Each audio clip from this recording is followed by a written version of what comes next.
जैसा कि आप जानते हैं कि HTML की वीडियो सीरीज चल रही है। इसमें हम लोग डेली एक एक वीडियो कवर कर रहे हैं।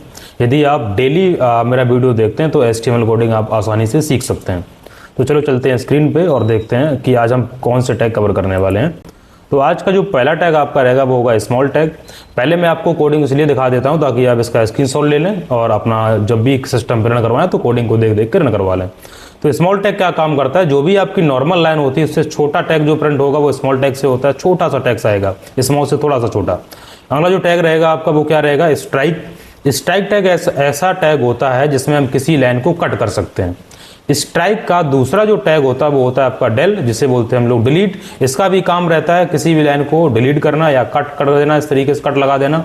मैं भी आपको रन करवा के यहाँ पे स्क्रीन पे दिखाऊंगा। अगला जो टैग रहेगा वो रहेगा आपका सब स्क्रिप्ट। सब स्क्रिप्ट टैग का काम होता है जैसे केमिस्ट्री के आपको फॉर्मूले लिखने हैं, जैसे NH3 हुआ, जो 3 लिखा होता है, 4 लिखा होता है, 2 लिखा होता है, वो सब स्क्रिप्ट मतलब बेस में लिखा होता है। तो किस तरीके से हम करेंगे वो भी हम आपको भी दिखाएंगे यहाँ पे। इस वीडियो का जो लास्ट टैग होता है वो होता है super tag, super script tag होगा। सुपर स्क्रिप्ट टैग का काम सिर्फ इतना रहेगा जैसे आपको फॉर्मूले लिखने हैं, मैथ के A² + B² A³ या B³ तो किस तरीके से काम करते हैं। चलिए चलते हैं स्क्रीन पे और हम लोग एक एक करके टैग्स को रन करवाते हैं।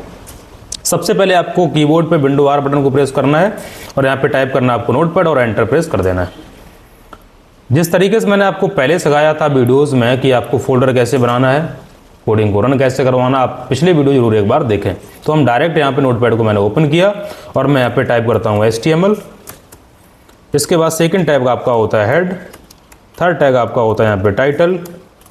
टाइटल में आपका होता है वेबसाइट का नाम, तो मैंने वेबसाइट का नाम इस तरीके से लिख लिया। यहाँ पे आप अपना कोई भी वेबसाइट का नाम लिख सकते हैं और मैंने यहाँ पे टाइटल को क्लोज कर दिया। इसके बाद मैं लूँगा यहाँ पे बॉडी टैग।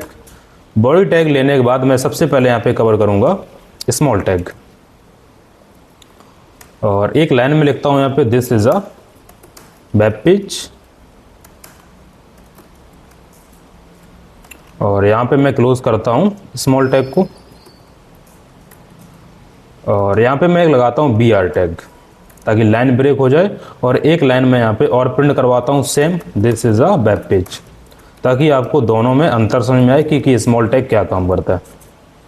और इसके बाद मैं यहाँ पे बॉडी को क्लोज कर दूंगा इस तरीके से और इसके बाद बॉडी की क्लोज करने के बाद आपको हेड को क्लोज करना होता है और लास्ट में आपको HTML को क्लोज करना होता है। इस फाइल को सेव करने के लिए मैंने पहले भी बताया काफ़ी बार, तो यहाँ पे मैं फाइल पे जाऊँगा और यहाँ से मैंने लिखा टू वेब और नाम लिखा मैंने, लास्ट में लगाऊंगा मैं यहाँ पे HTML जो कि एक्सटेंशन होता है और यहाँ पे ऑल फाइल्स और डेस्कटॉप पे मैं ही सेव कर देता हूँ। मैंने कर लिया यहाँ पे सेव। जैसे मैंने यहाँ पे सेव किया, आप स्क्रीन पे देख पाएंगे अभी एक फाइल अपनी यहाँ पे आ गई। मैं इस फाइल पे राइट क्लिक करूंगा। आप डेली प्रोग्रामिंग करते हैं तो आप फोल्डर जरूर बना लें। तो फोल्डर में होता क्या, सीक्वेंस में आपका डेटा सेव रहता है। तो मैं यहाँ पे गूगल क्रोम पे मैंने रन करवा लिया और इस पेज को भी मैं छोटा कर लेता हूँ यहाँ से। आप स्क्रीन पे देख पा रहे हैं जो स्मॉल टैग जहाँ मैंने लगाया वो जो लाइन है आपकी हल्की सी छोटी आ रही है और जो नॉर्मल लाइन आपकी होती है वो नीचे वाली है। जैसे BR लगा के मैंने यहाँ पे प्रिंट करवा दिया था तो नॉर्मल आ रही है। तो नॉर्मल से थोड़ा सा छोटा आता है आपका स्मॉल टैग। अगला जो टैग है मैं इसी में कवर कर रहा हूँ। तो अगला जो टैग आपका रहेगा वो रहेगा स्ट्राइक।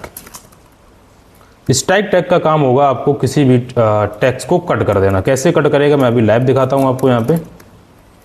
और इस लाइन को मैं नॉर्मल ही लिखता हूँ BR करके, ताकि आपको अंतर समझ में आए कि यहाँ स्ट्राइक क्या काम करता है और नॉर्मल लाइन किस तरीके से आती है। अब मैंने इसी में चेंज किया तो मैं क्या करूँगा, फाइल पे जाके सेव कर दूंगा और यहाँ से रिफ्रेश करवा दूंगा। तो आप स्क्रीन पे देख पा रहे हैं जो स्ट्राइक टैग करता है वो इस तरीके से टेक्स्ट को कट कर देता है। स्ट्राइक का जो दूसरा टैग होता है वो होता है आपका डेल, मतलब डिलीट। तो मैं डेल टैग लगा के आपको दिखा रहा हूँ। यहाँ पे मैंने डेल लिखा और यहाँ पे भी मैंने डेल लिख दिया। आप चाहें तो इस लाइन को नहीं लिखें, इसकी कोई रिक्वायरमेंट नहीं होती है, ठीक है। तो मैंने यहाँ पे डेल लिखा और मैंने यहाँ से फाइल पे जाके इसको भी सेव करवाया और यहाँ से रिफ्रेश करवा दिया। आप देख पा रहे हैं डेल का भी यही काम है सेम, कि ये क्या करता है, जो टेक्स्ट होता है आपको उसको इस तरीके से कट कर देता है, ठीक। अगला जो टैग आपका रहेगा वो रहेगा सब स्क्रिप्ट। अब सब स्क्रिप्ट का काम क्या होता है मैं पूरी लाइन आपको प्रॉपर तरीके से दिखा रहा हूँ लिख के। मान लीजिए आपको NH3 लिखना है, अमोनिया फॉर्मूला। तो क्या करेंगे, पहले मैंने N लिखा फिर H लिखा। अब 3 को लिखना है नीचे, मतलब बेस में लिखा जाता है। तो क्या करेंगे, हम यहाँ पे सब टैग को ओपन करेंगे और यहाँ पे हम लिखेंगे 3 और सब को मैं यहाँ पे कर दूंगा इस तरीके से क्लोज। अब जैसे ही मैं यहाँ फाइल को सेव करवा रहा हूँ और जैसे मैं यहाँ पे अब रिफ्रेश करवाऊंगा, आप स्क्रीन पे देख पा रहे हैं यहाँ पे NH3 लिख के आ रहा है, लेकिन जो टैक्स है वो थोड़ा सा छोटा लिख के आ रहा है। तो मैं क्या कर रहा हूँ, यहाँ पे H1 टैग लगा देता हूँ, तो आपको स्क्रीन पे थोड़ा टेक्स्ट जो लिखा हुआ है वो हल्का सा हेडिंग बन के आ जाए, ताकि आपको प्रॉपर तरीके से समझ में आ जाए। तो मैंने यहाँ पे लिखा H1 टैग, सेव किया और करवा दिया रिफ्रेश। आप देख पा रहे हैं यहाँ पे NH3 इस तरीके से लिख के आ रहा है। ठीक, अगला जो है, मान लो एक मैं और प्रोग्रामिंग कर देता हूँ, एक फॉर्मूला और लिख देता हूँ यहाँ पे BR लगा के। मैंने यहाँ पे लिखा H2SO4, तो मैंने लिखा पहले यहाँ पे H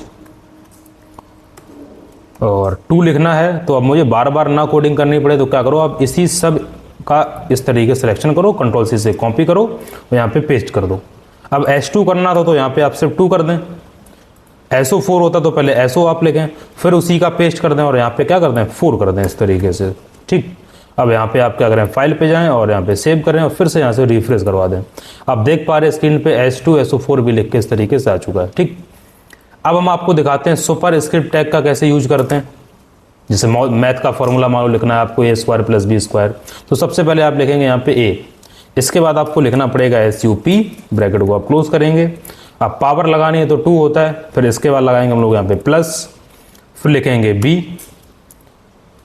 तो पहले क्या करेंगे, 2 के बाद हमें क्या करना पड़ेगा, सुपर को क्लोज भी करना पड़ता है इस तरीके से। ठीक, और इसके बाद हम लगाएंगे यहाँ पे प्लस, अब लिखेंगे आप B और फिर आप लिखेंगे यहाँ पे SUP2, ब्रैकेट ओपन, क्लोज किया 2 लिखने के बाद फिर से हम सुपर को क्या कर देंगे यहाँ पे इस तरीके से क्लोज कर देंगे।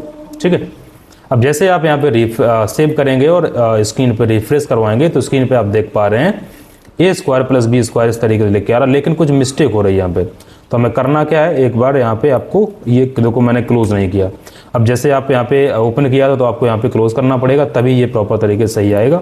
तो आप यहाँ पे एक बार सेव करें और यहाँ से फिर से रिफ्रेश करवाएं तो आप देख पा रहे हैं प्रॉपर तरीके से आपका फॉर्मूला लिख के आ चुका है।